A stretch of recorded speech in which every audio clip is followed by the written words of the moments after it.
bugün sizler için yakışıklı oyuncumuz Can Yaman ve güzeller güzeli Demet Özdemir'den muhteşem karelerini sizler için derleyip topladık.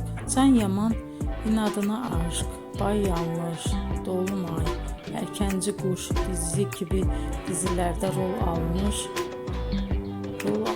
arkadaşlar ve herkes tarafından çok beğenilmişti.